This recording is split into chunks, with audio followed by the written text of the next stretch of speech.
आज का चैप्टर है पावर मैनेजमेंट का, वोल्टेज मैनेजमेंट का, कि किस जगह कैसे वोल्टेज जाते हैं, कैसे ट्रेस करने पड़ते हैं। सबसे पहले तो वोल्टेज मैनेजमेंट में क्या होता है इसको समझना पड़ेगा शुरुआत से। शुरुआत कैसे? एक चालू सेट आपने लिया आराम से, ठीक है, वो आपका बंद हो गया।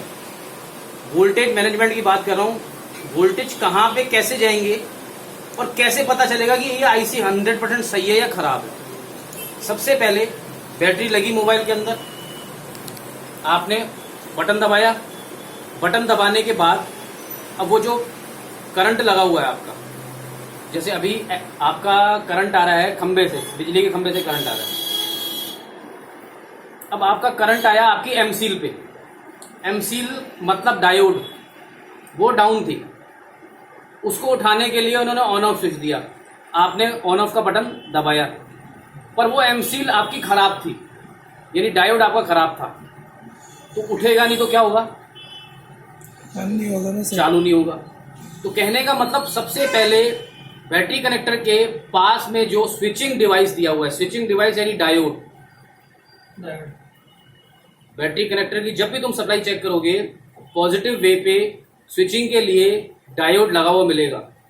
मेरी बात मिस्त्रियों को समझ में आएगी, फ्रेशर को समझ में नहीं आएगी। जैसे आप समझ लोगे, ये समझ लेगा, अभी नहीं समझ पाएगा तू, वो धीरे धीरे काम करेगा ना। तो ये क्लास इसलिए मैं करवा रहा हूँ कि ये सेफ रहे, कि इसको वीडियो तुम्हारे पास आए तो फिर धीरे धीरे वापस भी ले लूंगा और समझ में भी आ जाएगा।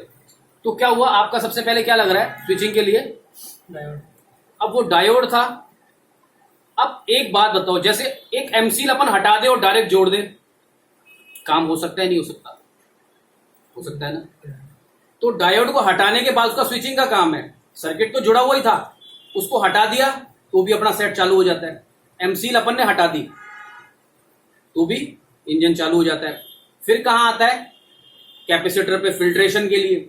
फिल्ट्रेशन के भी डबल काम होते हैं, फिल्ट्रेशन से सेट डेड भी हो जाता है, फिल्टर कैपेसिटर से आपके सेट डेड भी हो जाते हैं, क्योंकि वो भी एक प्रकार का स्विच ही है आपका, पर स्विचिंग नहीं लगाएंगे, उसके पीछे स्विच लगाएंगे, तो वो भी अपनी सप्लाई को फिल्टर करके देगा। फिल्टर करने वाला काम खराब हो गया आपका। अगर वो आपका सीरीज में लग रहा है तो, और पैरेलल में लग रहा है तो कोई दिक्कत नहीं है। सीरीज का मतलब समझना पड़ेगा सम और विषम, यानी कि सीरीज यानी ये चीज आपस में जोड़ रही है मेरे को। अब ये चीज बीच में से कट गई तो उसका जोड़ना जरूरी हो जाता है, और अगर जो चीज मुझे नहीं जोड़ रही तो उसको कई जगह तो हटा सकते हो, कोई दिक्कत नहीं है, पर कई जगह लगाना भी पड़ता है।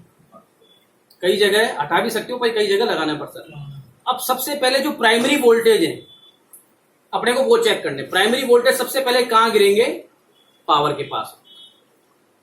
पावर उसको अपने हिसाब से बांटेगा, कितने में? कुछ भी एग्जीबिशन करेगा, अंदर लेगा, और 2.70 वोल्ट की सप्लाई इसको देगा सीपीयू को, ईएमएमसी को। किसको देगा? पावर को चाहे तो आप रेगुलेटर आईसी बोल दो, लेके और देगा। अब ये सोचो कि उसने ले तो लिया, वहां तक पहुंच तो रहे उस कैपेसिटर तक, पर निकाल नहीं रहा। इनपुट ले तो रहे, निकाल नहीं रहा, तो क्या खराब है? लीवर किडनी, यानी डैमेजिंग है, उसके अंदर कुछ ना कुछ खराबी है, वापस नहीं दे रहा हूं। तो किसको चेक करोगे इस कंडीशन में? Power IC. किसको चेक करोगे? Power IC. भाई अपन ले रही है जी, 3.70 वोल्ट की सप्लाई ले रही है, पर उसको निकाल नहीं रही, आगे नहीं दे रही, कम करके आगे देना चाहिए ना, नहीं दे रही, तो किसका फॉल्ट है? कॉमन सेंस है, पावर आईसी। चलो, अब फिर भी तुम्हारा सेट मृत्यु दंड को प्राप्त हुआ है। अब ये वोल्टेज ईएमएमसी को भी और सीपीयू को भी देगी। अब ये भी यही काम करेगी, 270 लेगी तो थोड़ा खुद भी खाएगी तो 1.8 की सप्लाई निकालेगी। अब भैया ले तो रही है, यानी पावर ओके, उसने दिया सीपीयू ईएमएमसी को, ले तो रहे हैं पर निकाल नहीं रहे, तो किसका फॉल्ट बनेगा? सीपीयू ईएमएमसी का है ना। तो ये पावर मैनेजमेंट की गणित है कि अगर कोई चीज इनपुट ले रही और आउटपुट नहीं दे रही तो वो खराब है। यानी कि मैंने आपकी क्लास ली, मैंने इनपुट दिया, आपने लिया, पर आपको समझ में ही नहीं, आप लिख ही नहीं पाए, कर ही नहीं पाए, तो आप डब्बा गोल है आपका, आप कर ही नहीं पाए तो इनपुट के बाद आउटपुट भी जरूरी है। भाई सुबह शुद्धि करने जाते हो, खाना खाते हो, फ्रेश होने जाते हो, इनपुट के बाद आउटपुट करते हो नहीं करते? तो वैसा इसी इसके साथ भी है, इनपुट के साथ आउटपुट भी चलता है। खाना खा ले तुम, हंस रहा है मेरी तरफ देख के। तो इनपुट के साथ आउटपुट भी जरूरी है। अगर आउटपुट नहीं होगा तो अपना क्या खराब हो गया, हाजमा खराब हो गया, लीवर खराब है, किडनी खराब है, कुछ ना कुछ तो पार्ट है। वैसे ही गणित मोबाइल के साथ भी है, ले रही है दे नहीं रही, क्या मतलब निकला? तो ये क्या था, फॉल्ट पकड़ने की गणित। ले रही है दे नहीं रही, साउंड आईसी के इनपुट पे तो सप्लाई आ रही है पर आउटपुट पे जाके जो टिप्स है वहां पे नहीं दे रही। तो ऐसे ही उसका भी फॉल्ट आता है, ऐसे लाइट का भी फॉल्ट आता है। लाइट आईसी तक आ रहे हैं एक्टिव वोल्टेज पर दे नहीं रही। ऐसे ही सबके साथ बनेगा, इनपुट आउटपुट आपका सबके साथ चलेगा। ये मेजरमेंट है, यानी कि जो लेगा उसको देना पड़ेगा। नहीं तो पेटी इतनी सारी रोटी कहाँ लेके जाएगा पेट में, समझ गए? तो ये छोटी सी क्लास थी पावर मैनेजमेंट की, समझ गए? मेरे ख्याल से पल्ले पड़ गया होगा, नहीं भी पड़ा होगा तो जब तुम काम करते जाओगे वीडियो देखेगो तब पल्ले पड़ जाएगा। ठीक है, तो ये मैटर यहाँ पे क्लियर करते हैं। अब अपने काम पे लग जाओ।